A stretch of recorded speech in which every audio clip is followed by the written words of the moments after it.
विधायक के रूप में देते रहे हैं और इस समाज के लिए उन्होंने वक्त निकाला है। मैं चाहता हूं कि 2 मिनट में अपनी बात आए और ऐसी बात कहें कि आगे आने वाला समय इन सभी का हो, हमारे बच्चों का हो, और क्या आपने योगदान दिया ये जरूर यहाँ पर बोले। बहुत बहुत धन्यवाद, जोरदार तालियों से इनका स्वागत करें। अरे बिल्कुल, अरे बिल्कुल दिक्कत ना लीजिए, अरे बिल्कुल दिक्कत ना लीजिए।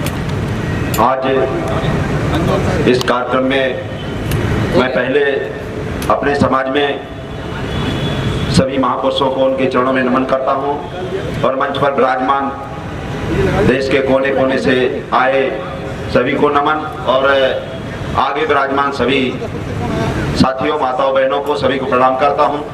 साथियों, मैं बुंदेलखंड की धरती से आता हूं और आपने देखा होगा पूरे भारत में नहीं, एक अभी इनके पास विश्व में एक ही नाम केवल बाबा ही बाबा दिख रहा है, ठावा।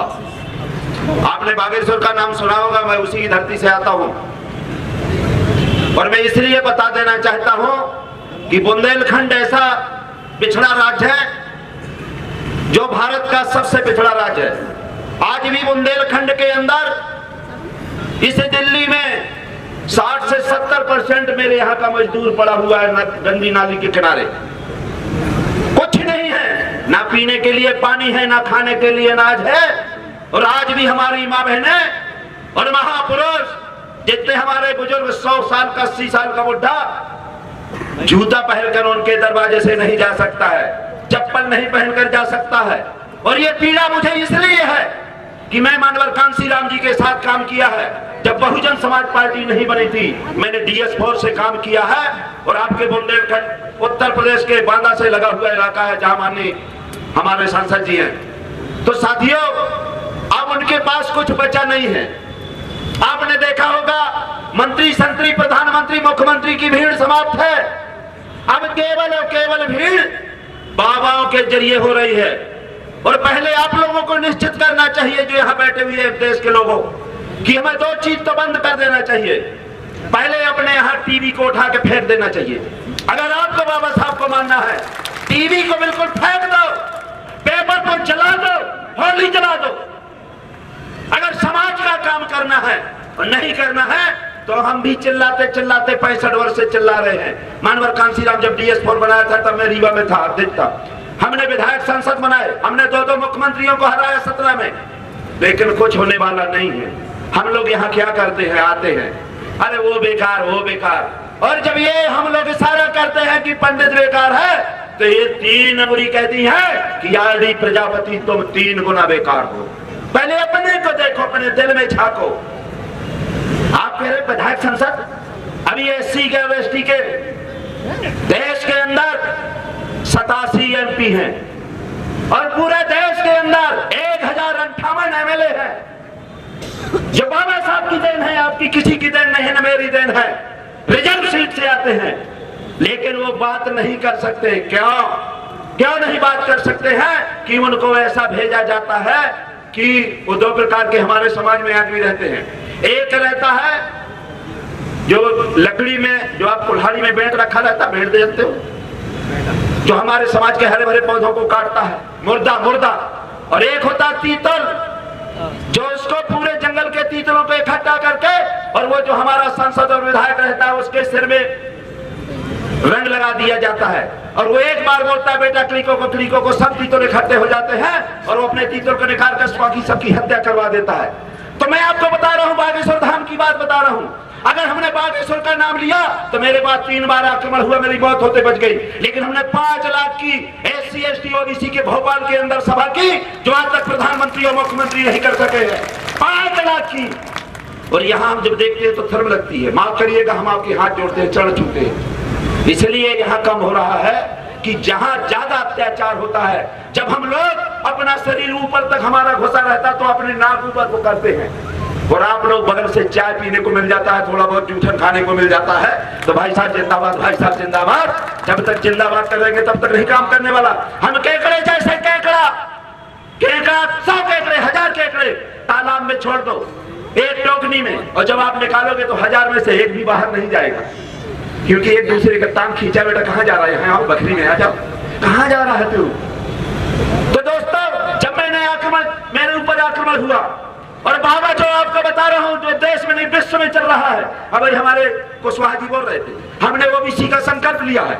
हमारे यहाँ ये नौजवान लोगों के मैं पीछे लगा हूं, और आज एक नहीं कम से कम हमारे यहाँ हर यादव समाज के डॉक्टर साहब हैं, कुशवाहा जी हैं, लोधी समाज के महेंद्र जी हैं, पूरे लोगों को हमने पूरे मध्य प्रदेश में तहलका मचा दिया है। आज कांग्रेस के लोग और भारतीय जनता पार्टी के दोनों पूर्व मुख्यमंत्री और वर्तमान मुख्यमंत्री और वहां के आपके गृह मंत्री और यहाँ के मनोज, आपके जो यहाँ के सांसद हैं, सब उनके चरणों में लेटे रहे कि बाबा अब नाक बचा लो, नहीं तो जाने वाली है।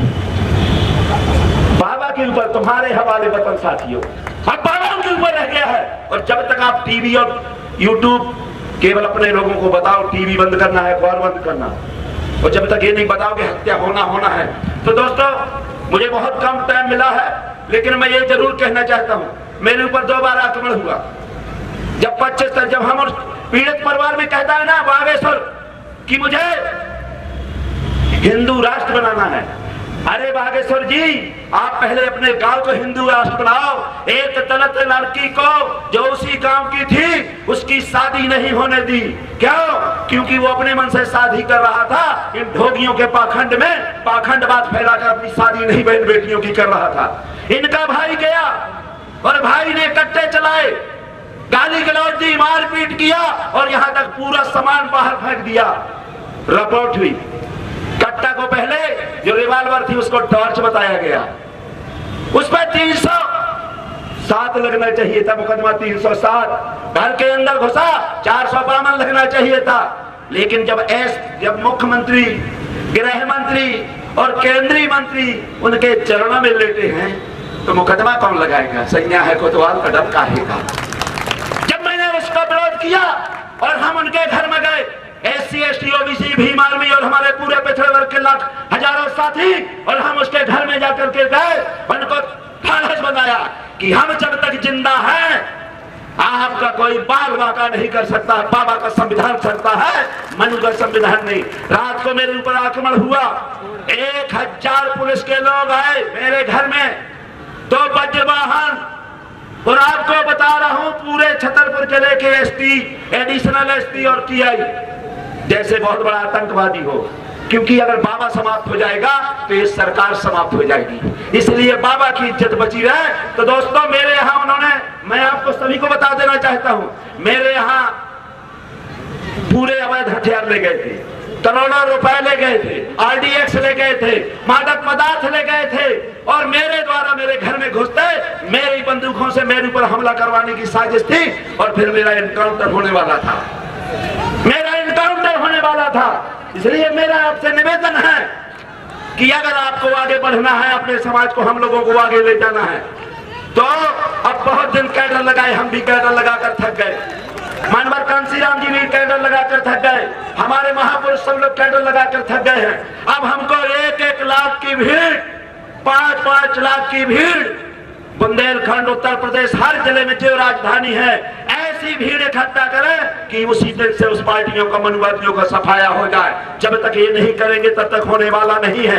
हम एक साधारण मध्य प्रदेश में जहां गोली से गोली चलती है, जहां रात को निकल नहीं सकते हैं, जहां हमारी बहन बेटियों की डोली पहले उनके यहाँ जाती थी, आप लोग क्या जाना है अन्याय, क्या जानते हैं? अन्याय हुआ ही नहीं है, जाके पैर में फटी बीमारी, वो क्या जाने पीर पराई। दिल्ली, भोपाल, आगरा में सब कोई बैठ के राजनीति कर सकता है, लेकिन ऐसी राजनीति नहीं होना चाहिए। हम वहां से भी विधायक संसद बनाए जहां से कभी नहीं बना है, और ये नहीं है मैं भी अधिकारी था, मैं विधायक था, जिला पंचायत अध्यक्ष था, मंडी अध्यक्ष था, लड़का को विधायक, लड़का को जिला पंचायत अध्यक्ष, और बीजेपी के विरोध में पहले बीजेपी से बने रहे, लेकिन हम इनके गुलाम नहीं है, लाचार नहीं है। जमाना हमसे है, हम जमाने से नहीं।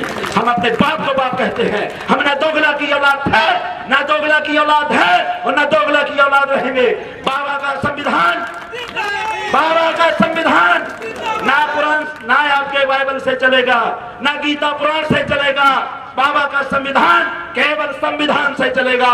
और वो मध्य प्रदेश में आग जल गई है, वहां का पिछड़ा लाखों की तादाद में इकट्ठा हो रहा है। और मैंने भी कह दिया है, मेरे समाज के पिछड़े लोगों, SC ST और आदिवासी समाज के लोगों, मेरी जितनी जिंदगी बची है इस समाज के लिए बची है। अगर मानवर कांसीराम चले गए, लेकिन RD प्रजापति अभी जिंदा है। जब तक मेरे शरीर में बाबा का खून है, कांसीराम जैसा मैं ही हूँ, बाबा साहब का सिपाही हूँ। इसलिए नालायकों को अपनी नालायकी बता दो। 90% हम लोग हैं और उनसे कहते हैं हमारे साथ अन्याय कर रहा है। शर्म लगना चाहिए। हम दूसरे का ग्रंथ पढ़ते हैं, हम दूसरे के अनुसार करते हैं। अरे मैंने भी अपने लड़के की शादी की थी, पूस में की थी। पूस में जो मुसलमान से ईसाई कोई नहीं करता, और लड़का भी विधायक था, मैंने शादी की। लड़का मैं पैदा कर, शादी को बताएंगे, घर में बनाओ, शादी हो प्रवेश हो करवाएंगे। इसलिए बहुत लोगों को बोलना है, मैंने आपसे निवेदन कर रहा हूँ, संकेत मिल रहा है। लेकिन जो भारत का सबसे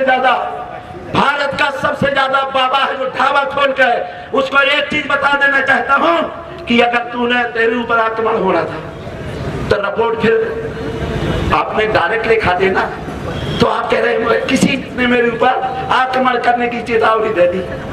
जब अपना भाग स्वयं ही बागेश्वर का धीरेन्द्र शास्त्री नहीं जानता है तो आपका क्या जानेगा। ये कहता है DNA, आप लोग दारू मुर्गा नहीं खाओ तो DNA टेस्ट, इनका बाप इनका भाई या दारू पीता है, दारू के नशे में था, जो अपने बाप का पहले DNA टेस्ट कराओ, अपने भाई का DNA कराओ। और विश्व में भले वो पिए, आपको बता रहा हूं, विश्व में भले हिंदू राष्ट्र कहने की कोशिश करे, लेकिन छतरपुर के अंदर 2% भी आदमी उसके दरबार में नहीं जा रहा है। ये हमने करके बताया है। और ऐसे पाखंडी को पूरे देश से खाना चाहिए। और तभी आपको बाबा साहब की सौगंध है। अगर आप बाबा साहब को मानते हो तो हमें उनके पूरे ग्रंथों को छोड़ करके अपने ग्रंथ पढ़ना चाहिए, अपना टीवी देखना चाहिए और अपने बाप को बाप कहना चाहिए। जब तक आप अपने बाप को बाप नहीं करोगे तो हमारे बाप में, हमारे पुरखों में जूता पड़ते रहा है, हम पे भी पड़ेगा, हमारे नाती भी पड़ेगा और पंथी भी पड़ेगा। और हम और आप सभी नेता और हम और आप जिम्मेदार होंगे, आपकी पूजा नहीं होगी। और मैं भी कहता हूं कि हमारी भी पूजा नहीं होना चाहिए।